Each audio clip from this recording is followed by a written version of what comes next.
Renungan hari Sabtu tanggal 24 Juni 2023. Hari Raya Kelahiran Santo Yohanes Pembaptis. Bacaan dari kitab Nabi Yesaya bab 49 ayat 1-6, Kisah Para Rasul bab 13 ayat 22-26, Injil Lukas bab 1 ayat 57-66 dan ayat 80. Yohanes yang rendah hati. Saudara-saudari terkasih, hari ini gereja merayakan pesta kelahiran seorang tokoh besar dalam kitab suci, yakni Santo Yohanes Pembaptis. Warta kelahiran Yohanes telah membawa kejutan-kejutan. Kejutan pertama, Maria setelah mendengar kabar malaikat Gabriel bahwa Elisabet saudarinya yang dikatakan mandul itu ternyata kini sudah mengandung dalam bulan yang ke-6. Sontak Maria langsung bergegas pergi menyalami saudarinya itu. Perjumpaan kedua saudari itu telah menimbulkan sukacita besar. Bukan hanya sekedar perjumpaan dua ibu tua dan muda, tetapi juga dua bayi dalam kandungan mereka masing-masing.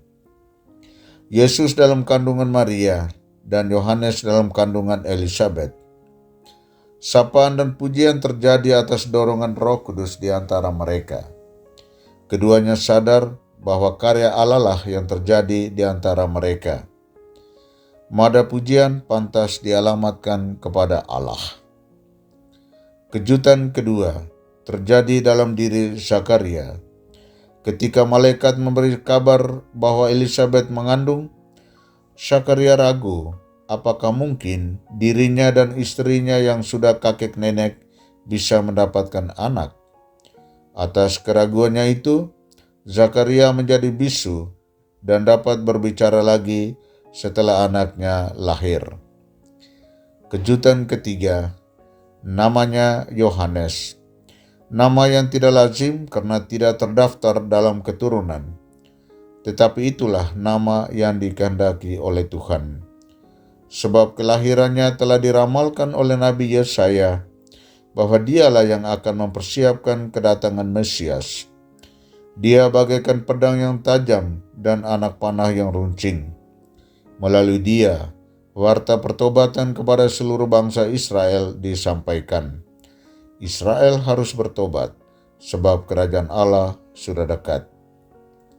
Yohanes begitu diagungkan, namun dia adalah pribadi yang tahu diri, rendah hati dan tulus dalam seluruh karyanya. Ia hanya melaksanakan tugas perutusan yang diberikan oleh Allah, yakni mempersiapkan jalan bagi kedatangan Tuhan Yesus. Bagaimana dengan kita para beriman saat ini? Mampukah kita meneladani Yohanes Pemandi yang rendah hati dalam menunaikan tugas-tugas perutusan kita di tengah dunia dewasa ini? Beranikah kita berkata dan bertindak jujur dengan membiarkan Tuhan semakin besar dan aku semakin kecil dalam kerendahan hati? Aku bukanlah dia yang kamu sangka, tetapi dia akan datang kemudian daripada aku. Membuka tali kasutnya pun aku tidak layak. Marilah kita memohon rahmat Roh Kudus agar memberikan pencerahan bagi kita untuk menghayati sabdanya ini dalam kehidupan kita sehari-hari dengan baik dan benar. Tuhan memberkati.